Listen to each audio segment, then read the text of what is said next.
The champagne glass shattered against the marble floor, sending crystal shards across my feet like tiny daggers.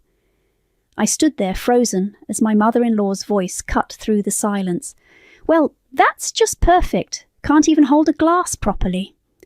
"My name is Rachel, and I should have known that hosting Sunday dinner for the Montgomery family would end in disaster.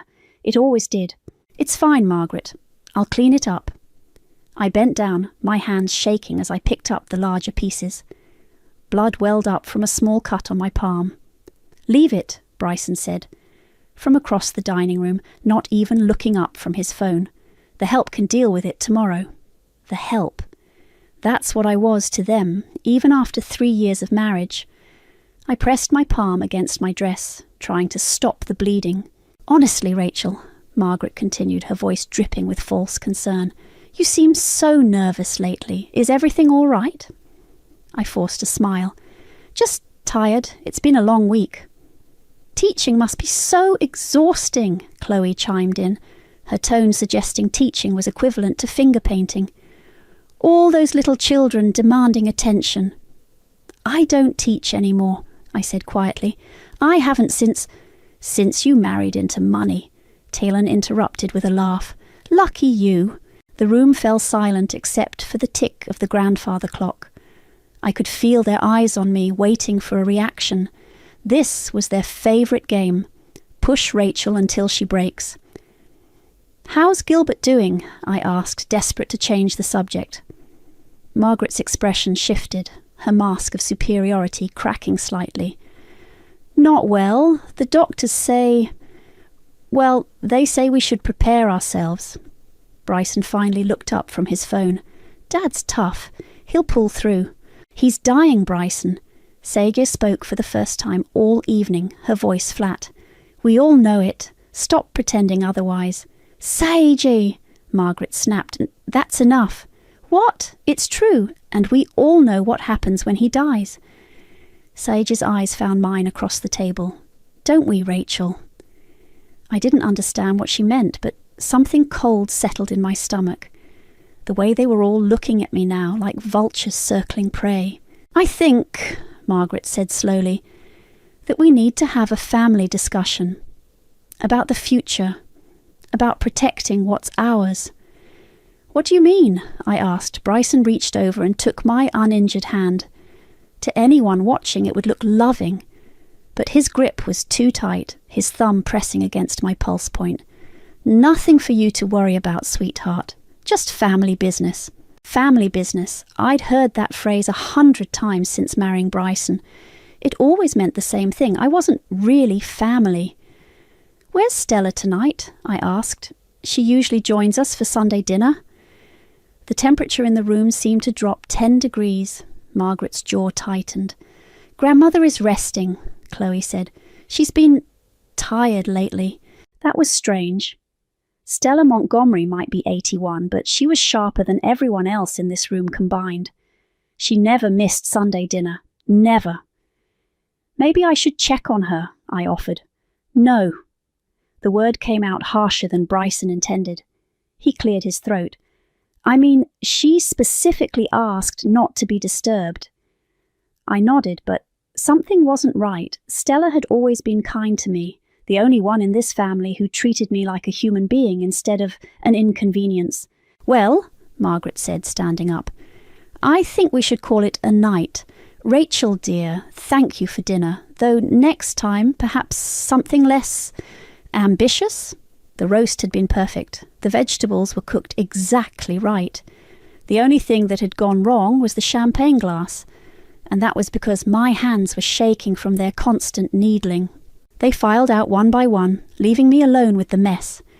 I was on my hands and knees, picking up the last of the crystal, when I heard Bryson's voice from the hallway. "It'll all work out after tomorrow." "Are you sure she'll sign it?" That was Margaret. "She'll sign it. She doesn't have a choice." My blood turned to ice. Sign what? What were they planning? I stayed crouched on the floor until I heard the front door close, until the sound of car engines faded into the night. Only then did I allow myself to breathe.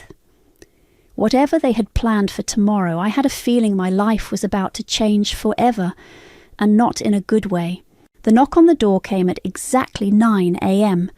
I'd been awake since 5, pacing the kitchen, drinking coffee that tasted like ash. When I opened the door, Margaret stood there with Bryson, both dressed like they were heading to a board meeting. "We need to talk," Margaret said, pushing past me into the house. "Good morning to you too," I muttered, closing the door. Bryson kissed my cheek, but it felt cold, performative. "Morning, babe. Hope you don't mind us stopping by. Actually, I do mind. I have errands to run today." "This won't take long," Margaret said, settling herself on my couch like she owned it. Which, technically, she kind of did. The house was in Bryson's name. Bryson sat beside his mother, and I noticed he was carrying a leather folder. My stomach clenched. "What's this about?" I asked, remaining standing. Margaret smiled, but it didn't reach her eyes. "Just some paperwork, nothing dramatic." "What kind of paperwork?" Bryson opened the folder and pulled out a thick document. "It's a post-nuptial agreement, just a formality, really." The words hit me like a slap. "A what?" "Given Dad's condition," Margaret said, "we need to make sure everything is clear, legally speaking." I stared at the papers in Bryson's hands. "You want me to sign away my rights to your father's inheritance?" "Not sign away," Bryson said quickly. "Just clarify. You know how complicated these things can get. I was never expecting anything from Gilbert's estate." "Of course not," Margaret said, her voice dripping with false sweetness. "But lawyers, you know how they are. They want everything spelled out." I sat down across from them, my legs suddenly weak. "What exactly does it say?" Bryson flipped through the pages. "Standard stuff. In the event of Gilbert's death, his assets remain within the bloodline. You'd still be provided for, obviously." "Provided for?"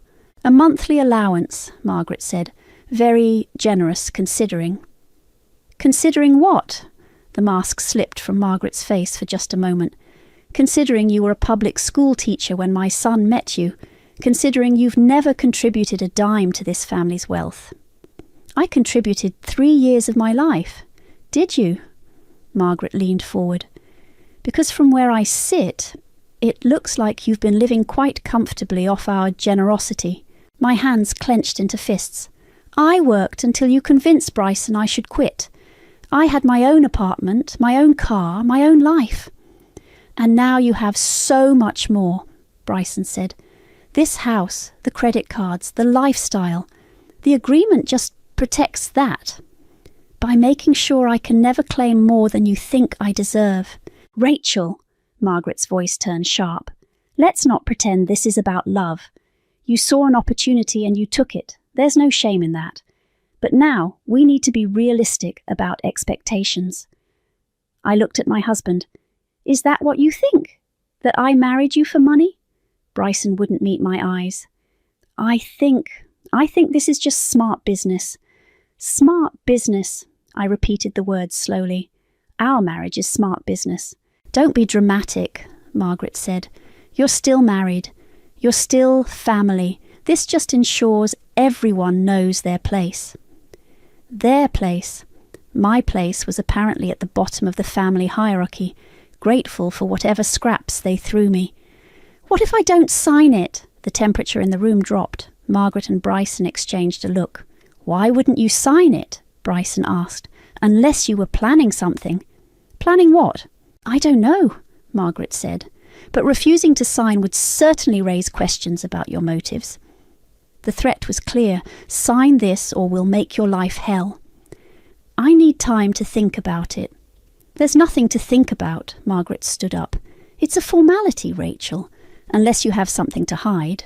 I looked at the document again, at the pages and pages of legal language designed to keep me in my place, to make sure I knew I was an outsider, a charity case, someone who should be grateful for whatever they decided to give me. "Fine," I said. "I'll sign it." Margaret smiled triumphantly. Bryson looked relieved. I took the pen and signed my name at the bottom of each page, my hand steady despite the rage burning in my chest. They watched me like hawks, making sure I didn't miss a single signature line. "There," I said, handing the papers back. "Happy now?"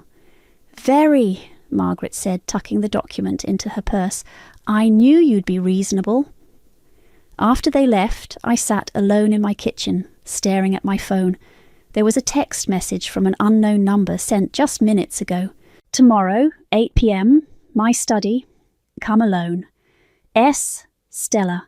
I smiled for the first time in hours. The Montgomery estate looked different at night, more imposing, more like the fortress it really was. I parked at the back entrance like Stella had instructed, and used the key she'd given me months ago, a key I'd never told Bryson about. The house was dark except for a single light in Stella's study. My footsteps echoed on the marble floors as I made my way through hallways lined with portraits of dead Montgomerys, all of them seeming to judge me as I passed. I knocked softly on the study door. "Come in, dear." Stella sat behind her massive oak desk, looking frailer than I'd ever seen her, but her eyes were sharp as ever, and she was smiling. "You came," she said. "Of course I came. Your text was cryptic. Sit down, Rachel. We have much to discuss." I took the chair across from her desk, the same chair where I'd sat countless times over the past 3 years, drinking tea and talking about books, about life, about everything, except the family that connected us. "They made you sign it, didn't they?" she asked. My stomach dropped. "Sign what?" "The postnuptial agreement. Margaret's been planning it for weeks. How did you—" "I know everything that happens in this family, dear, even when they think I don't." She opened a drawer and pulled out a manila folder. "Especially when they think I don't. Stella, I don't understand. My son is dying, Rachel. Gilbert has maybe days left, and my daughter-in-law and grandson are circling like vultures, making sure they get every penny they think they deserve." She stood up slowly and walked to the window overlooking the gardens. "Do you know what Margaret said to me last week? She said it was time for me to step back and let the younger generation handle the family finances." "She wants you to retire," Stella laughed, but there was no humour in it. "She wants me to die, dear, or at least become irrelevant. She's been waiting 30 years for Gilbert and me to get out of her way." "But you're not going anywhere." "No, I'm not." She turned back to me. "Which is why I asked you here." She returned to her desk and opened the folder. Inside were legal documents, bank statements, and what looked like a will. "I've been watching this family tear itself apart for decades, watching them scheme and plot and betray each other for money. But you're different. Stella, let me finish." Her voice was firm. "You married Bryson for love. Foolish, perhaps, but genuine. You've never asked me for anything, never tried to manipulate me or curry favour. You visit me because you enjoy my company, not because you want something from me." She pulled out a document and placed it in front of me. "This is my will, Rachel. My real will, not the one Margaret thinks exists." I stared at the papers, afraid to touch them. "Why are you showing me this?" "Because I'm leaving everything to you." The words hit me like a physical blow. "What?" "The business, the properties, the investments, all of it, every penny." "Stella, you can't be serious." "I've never been more serious about anything in my life." I stood up, backing away from the desk. "This is insane. I'm not even blood family." "Blood family?" Stella's voice turned bitter. "My blood family forced you to sign away your rights to Gilbert's estate today. My blood family has spent years treating you like a servant in your own home. My blood family would sell their souls for $1.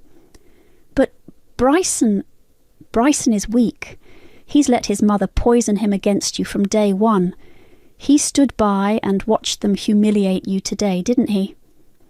I couldn't deny it. He had. "There's more," Stella continued. "Ellis Ray, my lawyer, has been documenting Margaret and Talon's attempts to access my accounts. They've been forging my signature on documents, trying to transfer assets. They're stealing from you. Trying to. Ellis has been feeding them false information, letting them think they're succeeding while building a case against them. She walked around the desk and took my hands. I don't have long, Rachel. Maybe a few months. I want to know that when I'm gone, everything I've built will go to someone who deserves it, someone who won't destroy it out of greed. This will destroy the family. The family destroyed itself long ago. I'm just making sure the pieces fall where they should. A sound in the hallway made us both freeze, footsteps on marble, trying to be quiet, but not quite succeeding. Stella quickly gathered the documents and shoved them back into the folder. "Take this," she whispered, pressing the folder into my hands. "Hide it. Trust no one except Ellis." The footsteps were getting closer. "Go," she hissed. "Back door, now." I clutched the folder to my chest and headed for the door, but it was too late. The handle turned and Chloe stepped into the room. "Grandmother," she said, her eyes immediately finding me. "What's Rachel doing here?" Stella didn't miss a beat. "She was returning a book I lent her, weren't you, dear?" I held up the folder, praying Chloe couldn't see my hands shaking. "Pride and Prejudice. You said I could borrow it." Chloe's eyes narrowed. "At 9 o'clock at night." "I couldn't sleep," I said. "Thought I'd read for a while." "How considerate of you to return it so quickly." The suspicion in her voice was unmistakable. She knew something was wrong. "Well," I said, backing toward the door, "I should get going. Bryson will wonder where I am." As I left, I could feel Chloe's eyes boring into my back. The folder felt like it weighed 1,000 pounds in my hands. I had Stella's will. I had the power to destroy them all. The question was, did I have the courage to use it? Gilbert died on a Tuesday morning. The call came at 6:47 a.m., Margaret's voice shaking as she told Bryson the news. I watched my husband's face crumble and, for a moment, I forgot about everything else. This was the man I'd married, the one who used to laugh at my terrible jokes and bring me coffee in bed.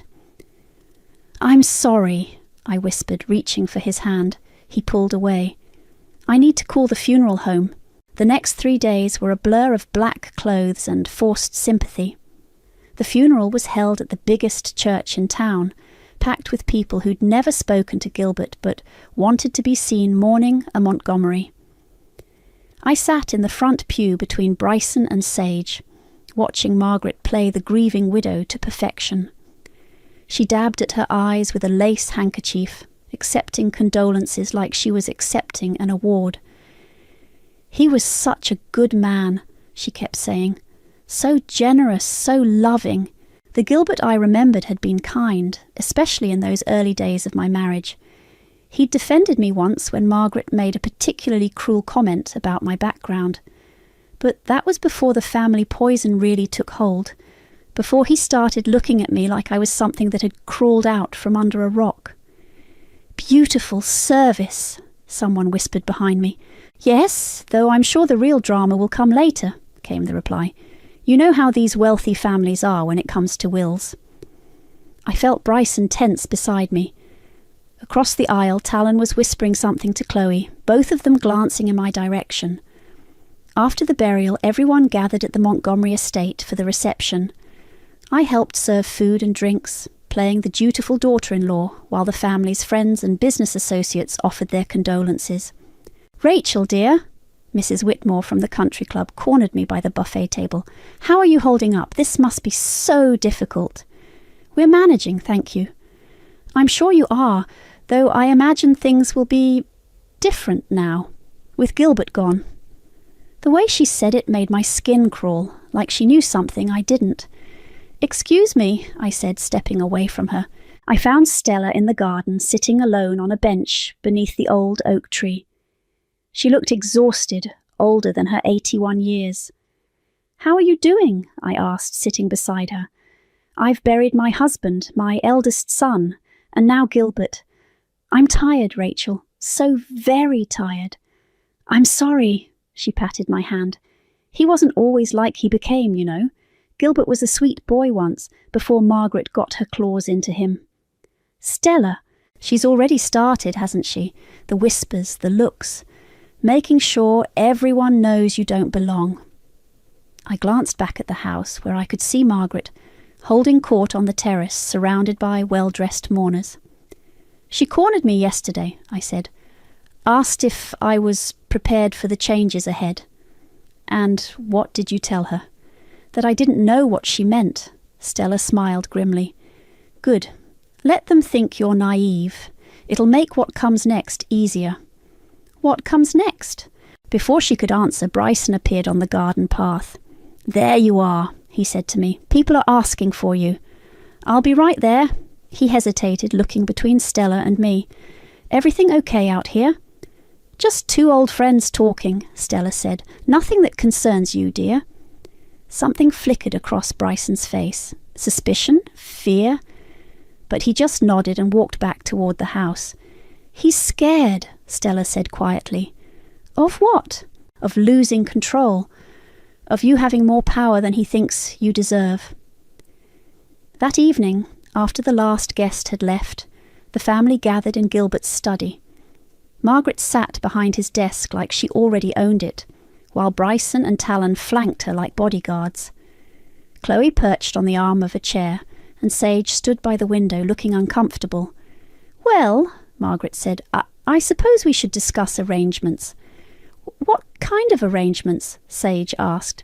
"The business, the properties, the investments. Someone needs to take charge."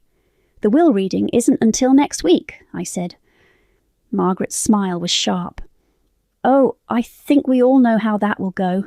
Gilbert was very clear about his wishes." "Was he?" Stella's voice cut through the room like a blade. She stood in the doorway, leaning heavily on her cane. "Because I seem to remember him being quite confused these past few months." "Mother," Margaret's voice was strained, "you should be resting." "I've been resting for 3 days. I think that's quite enough." Stella made her way to an empty chair, and I noticed how everyone shifted uncomfortably. Even Margaret looked nervous. "The will reading is scheduled for Friday," Stella continued. "Ellis will be here at 2:00 sharp. I suggest you all be present." "Of course we'll be present," Talon said. "We're family." Stella's eyes found mine across the room. "Yes, family." The word hung in the air like a challenge. As everyone filed out, Ellis Ray appeared at my elbow. I hadn't even seen him come in. "Mrs. Montgomery," he said quietly, "might I have a word?" We stepped into the hallway, away from the others. "Are you ready for Friday?" he asked. My mouth went dry. "I don't know if anyone can be ready for something like this. You're stronger than you think, and you're not alone. Ellis, what if—" "No what ifs, just be there. 2:00. And Rachel." "Yes." "Bring your courage. You're going to need it." Friday arrived like a storm I'd been watching build on the horizon for days. By 1:45 p.m, Stella's study was packed with Montgomerys and their lawyers. The air was thick with expensive perfume and barely contained greed. Margaret sat in the front row like she was attending a coronation, wearing a black Chanel suit that probably cost more than most people's cars. Bryson was beside her, checking his phone every 30 seconds. Talon had positioned himself near the door, like he was planning his escape route. Chloe sat with perfect posture, her hands folded in her lap, while Sage fidgeted in the back corner. I took a seat near the window, trying to make myself invisible. My hands were shaking, so I clasped them together in my lap. At exactly 2:00, Ellis Ray entered carrying a leather briefcase. He was followed by 2 other lawyers I didn't recognize and a court stenographer. "Good afternoon, everyone," Ellis said, settling behind Stella's massive desk. "We're here for the reading of Gilbert Montgomery's last will and testament." "Finally," Talon muttered. Ellis opened his briefcase and pulled out a thick document. "Before we begin, I need to clarify something. This will was executed 6 months ago, superseding all previous versions." Margaret nodded approvingly. "Gilbert was very thorough." "Indeed he was." Ellis cleared his throat. "To my wife, Margaret, I leave the sum of $50,000 and my personal effects." The room went dead silent. Margaret's face turned white. "I'm sorry, what?" she said. $50,000, Ellis repeated. "To my son Bryson, I leave the sum of $25,000. To my daughter Chloe, $25,000. To my son Sage, $25,000. That's impossible, Bryson stood up. There has to be more. I'm afraid not. The remainder of Gilbert's estate, approximately $2 million, goes to various charities. Margaret shot to her feet. This is ridiculous. Gilbert had over $20 million in assets. Gilbert had approximately $2 million in assets that were solely his, Ellis said calmly. The rest belongs to someone else. Who? Talon demanded. Ellis smiled. That brings us to the second will we're reading today. My heart stopped beating. The last will and testament of Stella Montgomery. What? Margaret's voice was a shriek. She's not dead. No, but she's chosen to execute her will while she's still alive to see it carried out. It's perfectly legal. Stella appeared in the doorway, moving slowly but with purpose. She made her way to a chair near Ellis's desk, her cane tapping against the marble floor. "Hello, family," she said. "Grandmother, what's going on?" Chloe asked. "Justice," Stella replied simply. Ellis opened a second document. "To my daughter-in-law Margaret, I leave nothing. She has taken enough." Margaret's mouth fell open. "To my grandson Bryson, I leave nothing. He has shown himself to be weak and easily manipulated." Bryson's face went red. "You can't do this. To my granddaughter Chloe, I leave nothing. She has spent years scheming behind my back." "This is insane," Chloe shouted. "To my grandson Talon, I leave nothing. His attempts to forge my signature and steal from me have been well documented." Talon went pale. "We have security footage, dear," Stella said sweetly. Ellis continued reading. "To my grandson Sage, I leave the sum of $1 million, as he is the only one who has never asked me for money or treated me as a means to an end." Sage looked stunned. "Grandmother, The remainder of my estate," Ellis's voice grew stronger, "including all business holdings, properties, investments and liquid assets totaling approximately $47 million, I leave to Rachel Montgomery." The room exploded. "What?" Margaret screamed. "That's impossible," Bryson shouted. "She's not even blood family." "She can't do this." Talon was on his feet. "We'll contest it." "On what grounds?" Ellis asked calmly. "Mrs. Stella Montgomery is of sound mind and body. She can leave her assets to whomever she chooses. She's a gold digger." Margaret pointed at me like I was something diseased. "She manipulated a sick old woman." "I'm sitting right here, Margaret," Stella said, "and I'm neither sick nor manipulated. I'm disgusted." Bryson turned to me, his face twisted with rage. "You planned this. You've been working on her for years." I found my voice. "I had no idea." "Liar!" Chloe screamed. "You scheming little—" "Enough!" Stella's cane hit the floor with a sharp crack. "Rachel has never asked me for a single thing. She visits me because she enjoys my company. She listens when I speak. She treats me like a human being instead of a bank account. This is fraud," Margaret said, her voice shaking. "I'll have you arrested." "For what? Leaving my own money to someone I care about?" Ellis cleared his throat. "There's one more thing. The post-nuptial agreement signed earlier this week is null and void, as it only pertained to Gilbert's assets, not Stella's." The colour drained from Bryson's face. "The post-nup is worthless," Ellis confirmed. "Rachel is now one of the wealthiest women in the state." I sat there in shock as chaos erupted around me. Margaret was screaming about lawyers and lawsuits. Bryson was pacing like a caged animal. Talon was making threats. Chloe was crying angry tears. Through it all, Stella sat calmly, watching her family tear itself apart. "You've destroyed us," Margaret said, her voice breaking. "Your own family." "No, Margaret," Stella replied. "You destroyed yourselves. I just made sure you couldn't take anyone else down with you." Ellis began packing up his papers. "The transfer of assets will begin immediately. Rachel, I'll need to meet with you next week to discuss the details." I nodded, still unable to speak. As the family filed out, hurling accusations and threats, Bryson stopped in front of me. "This isn't over," he said quietly. "You think you've won, but you have no idea what you've started. Bryson, don't. Just don't." He walked away, leaving me alone with Stella and Ellis. "Well," Stella said, "that went about as expected."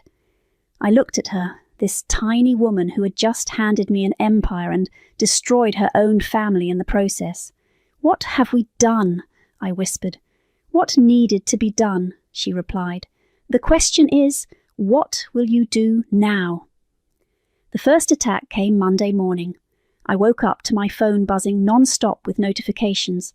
Someone had leaked the story to the press, and it was everywhere. "Gold digger inherits millions," screamed the headline on the local news website. The article painted me as a manipulative outsider who'd seduced a vulnerable old woman out of her fortune. My photo was everywhere. Old pictures from my teaching days, wedding photos, even a blurry shot of me leaving the grocery store last week. The comments section was brutal. "She looks like a snake. Poor family getting robbed by this nobody. Hope they contest the will and take her for everything. Bryson hadn't come home Friday night. Or Saturday. Or Sunday."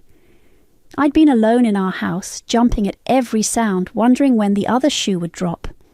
The doorbell rang at 8 a.m. sharp. I peered through the peephole and saw a man in an expensive suit holding a briefcase. "Mrs. Montgomery, I'm David Fletcher, attorney for the Montgomery family. I'd like to discuss a settlement." "I'm not interested."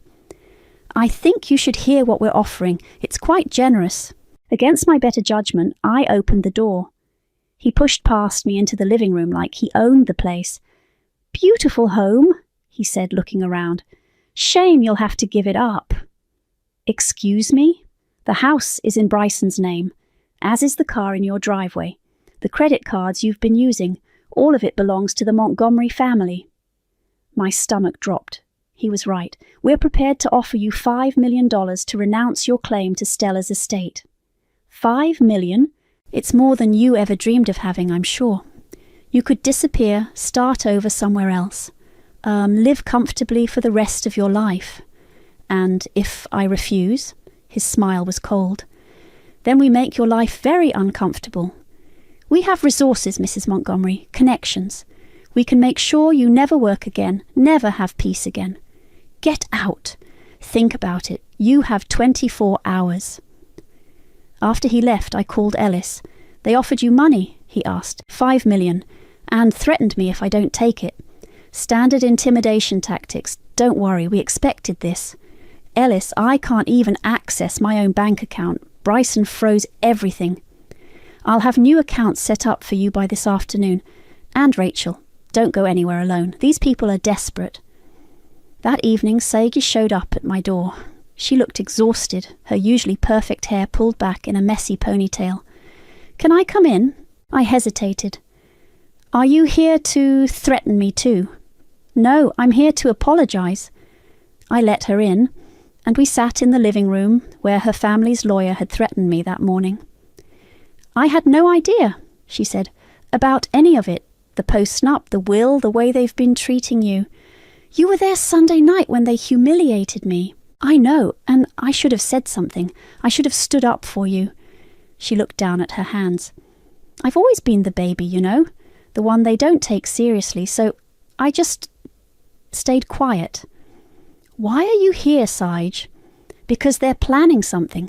Margaret called a family meeting for tomorrow night. She's hired investigators to dig up dirt on you. They're going to try to prove you manipulated grandmother." "I didn't manipulate anyone." "I know that. But they're desperate, and desperate people do terrible things." She stood up to leave, then turned back. "Rachel, be careful. Talon's been talking about taking care of the problem. I don't think he just means legally." After she left, I double-checked all the locks and closed all the curtains. I was making dinner when my phone rang. Unknown number. "Hello." Heavy breathing then. "You know they won't stop. Watch your back." The line went dead. I dropped the phone, my hands shaking. Someone was watching me. Someone wanted me scared. The next morning I found my car tires slashed. all 4 of them cut clean through. A note was tucked under the windshield wiper. "This is just the beginning." I called Ellis, who immediately sent a security team to the house. "You're staying at a hotel tonight," he said. "This is escalating too quickly. I won't be driven out of my own home." "It's not your home, Rachel. It's Bryson's. And right now, that makes it dangerous." That afternoon, Chloe called. "We need to talk," she said. "I don't think that's a good idea. Please, just coffee, public place. I have something you need to know." Against Ellis's advice, I met her at a busy cafe downtown. She was already there when I arrived, looking nervous. "Thank you for coming," she said. "What do you want, Chloe?" "I want to make a deal." "What kind of deal?" She leaned forward. "I know about the documents, the ones proving Talon and Margaret have been stealing from Grandmother." My blood went cold. "What about them?" "I have copies, bank records, forged signatures, everything. I've been collecting evidence for months." "Why?" "Because I knew this day would come. I knew Grandmother would eventually get fed up with their greed." She pulled a flash drive from her purse. "This contains everything, enough to send them both to prison. What do you want for it?" 10 million from your inheritance." I stared at her. "You're blackmailing me." "I'm offering you protection. With this evidence, they can't touch you. Without it," she shrugged. "Well, you've seen what they're capable of. And if I refuse, then I give this to Margaret, let her know exactly how much evidence exists against her. I'm sure she'll be very motivated to make it disappear." She slid the flash drive across the table. "You have until tomorrow night to decide. The family meeting is at 8. Come alone and bring your answer." As she walked away, I realized the game had changed completely. This wasn't just about money anymore. This was war. I arrived at the Montgomery estate at 7:55 p.m., clutching the flash drive in my sweaty palm. The security team Ellis had hired followed at a distance, parked just outside the gates. I'd insisted on going in alone, but I wasn't stupid. The front door was unlocked. I walked through the marble foyer, my footsteps echoing in the silence. Voices drifted from the study, angry, hushed whispers that stopped the moment I appeared in the doorway. They were all there. Margaret sat behind the desk like a queen holding court. Bryson stood beside her, his face hard as stone. Talon leaned against the bookshelf, arms crossed. Chloe perched on the edge of a chair, watching me with calculating eyes. "Rachel," Margaret said, her voice dripping false sweetness, "how good of you to join us." "Let's get this over with," I said. "Straight to business, I like that." Margaret stood up. "We have a proposition. I already heard your lawyer's offer. The answer is no." "This is different." Bryson stepped forward. "We are prepared to offer you 15 million. Cash. You sign over the inheritance and disappear." "And if I refuse?" "Then we destroy you," Talon said simply. "We have investigators digging into every aspect of your life. Your finances, your past relationships, your family. We'll find something." "There's nothing to find." "There's always something," Margaret said. "A tax discrepancy, a questionable friendship, a moment of poor judgment. We'll manufacture something if we have to." I looked at Chloe. "And what's your role in this?" She held up an identical flash drive. "Insurance policy, in case you get any ideas about fighting back." "You made copies?" "I made copies of copies. This evidence could disappear very easily. Computer crashes, fires, theft. These things happen." I pulled out my own flash drive and set it on the desk. "Then I guess we're at a standstill." The room went silent, Margaret's eyes fixed on the drive like it was a snake. "What is that?" she asked. "Everything. Bank records, forged documents, security footage of Talon breaking into Stella's office. 3 years' worth of theft and fraud." Talon's face went white. "You're bluffing." "Am I?" I looked directly at him. "Should I mention the 50,000 you took from the charity fund last Christmas? Or the fake invoices you've been submitting to the business accounts?" "You little—" He started toward me, but Bryson grabbed his arm. How did you get this? Margaret demanded. Stella's been watching you for years. She knew exactly what you were doing. Impossible. She's a senile old woman. She's sharper than all of you combined. And she's been building a case against you since the day you married into this family. Margaret's mask finally slipped. The polished society matron disappeared, replaced by something ugly and desperate. You think you're so clever, she hissed, but you're nothing. A nobody from nowhere who got lucky. Maybe, but I'm a nobody with $47 million and enough evidence to put you in prison. We'll contest the will, Bryson said. Prove you manipulated her. With what evidence? The fact that I visited her? That I treated her with respect? That I never asked her for money? We'll say you isolated her from her family. I laughed.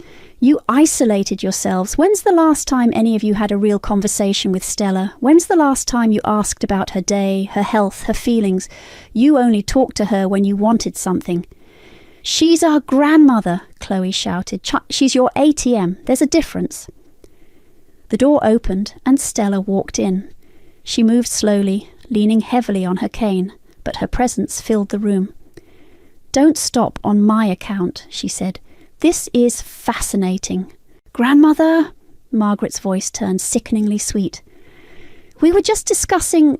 I heard what you were discussing. I've been listening from the hallway for 10 minutes. Margaret's face crumpled.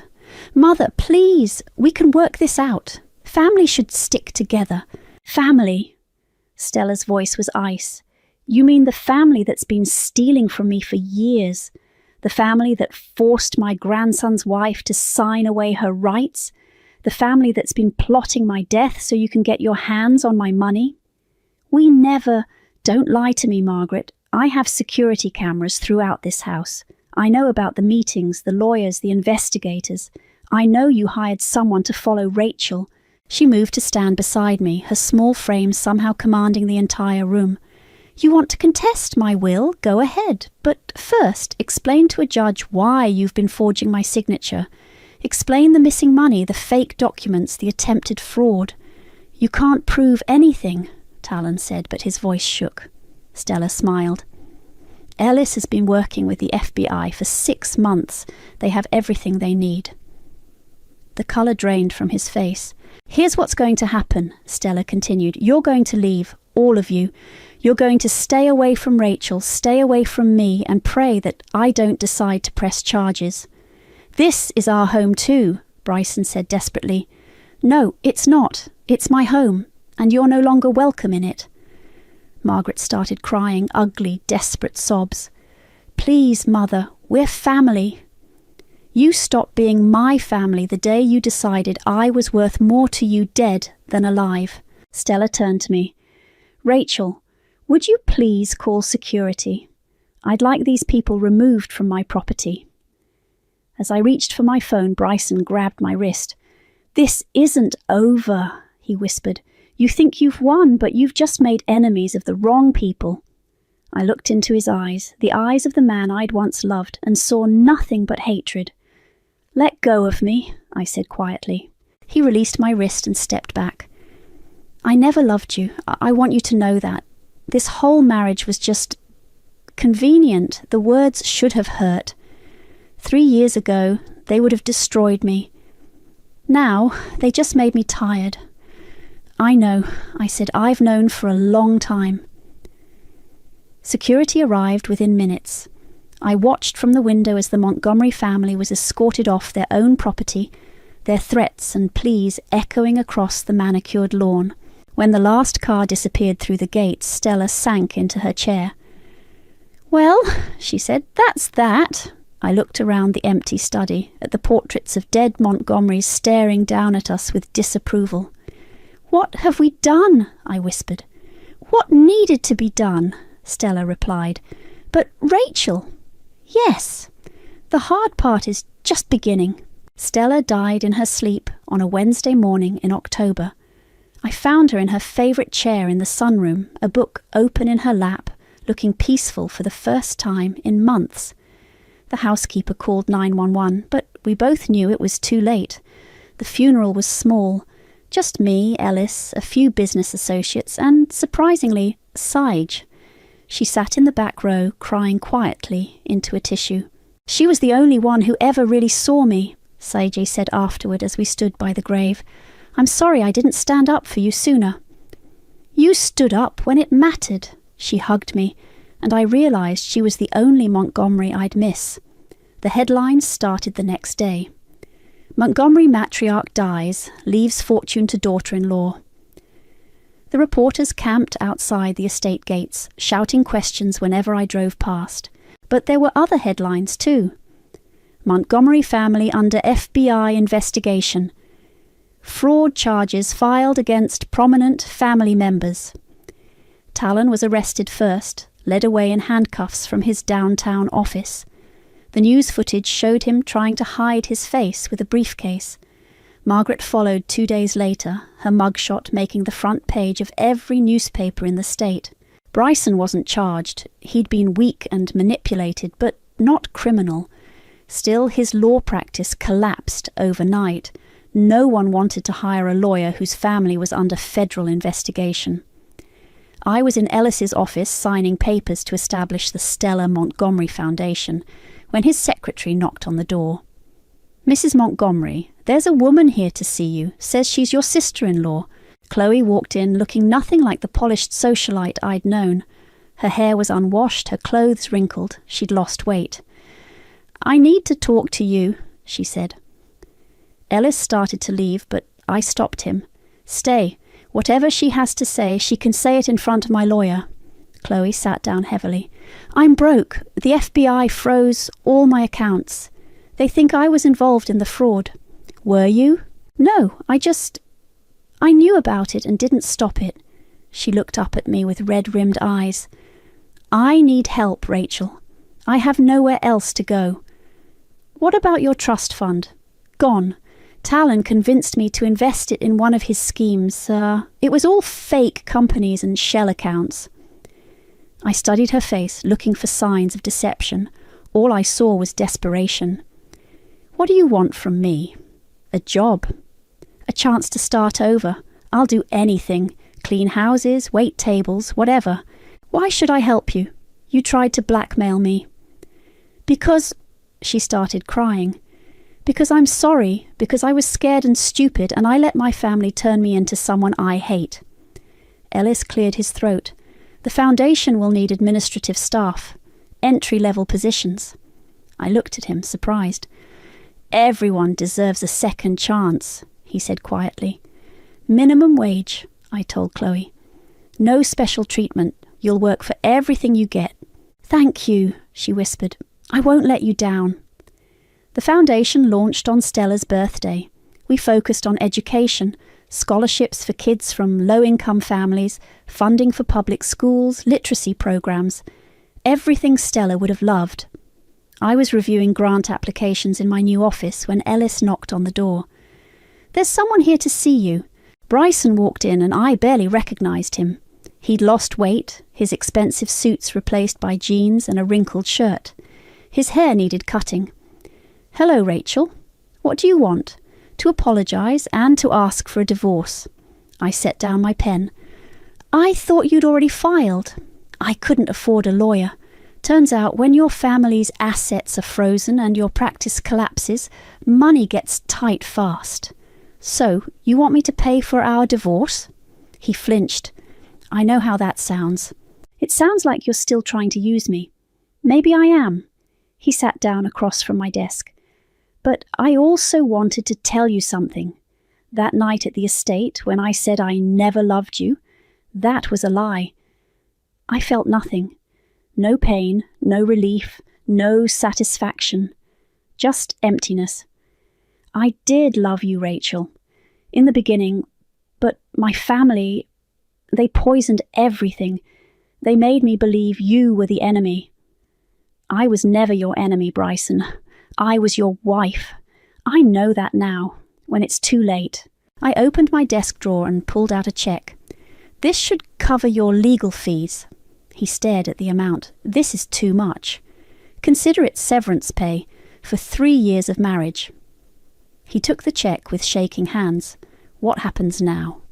Now you figure out who you are without your family's money, without their influence. Maybe you'll like the person you find. And us? There is no us. There hasn't been for a long time. He nodded and stood up. At the door he turned back. For what it's worth, I think grandmother chose the right person. You'll do good things with her money. I already am. After he left, I walked to the window overlooking the city. Down below, people hurried along the sidewalks, living their lives, chasing their dreams. Some of them would apply for our scholarships. Some of their children would benefit from our programs. Stella had given me more than money. She'd given me purpose. My phone buzzed with a text from Sage. Saw the foundation announcement. Grandmother would be proud. She was right. Stella would be proud. The Montgomerys had spent generations accumulating wealth, hoarding it, using it as a weapon against each other. But money was just a tool. What mattered was how you used it. I thought about the scared teacher who'd married into this family, desperate to belong somewhere. She'd gotten her revenge, but more importantly, she'd found her power, and she was just getting started.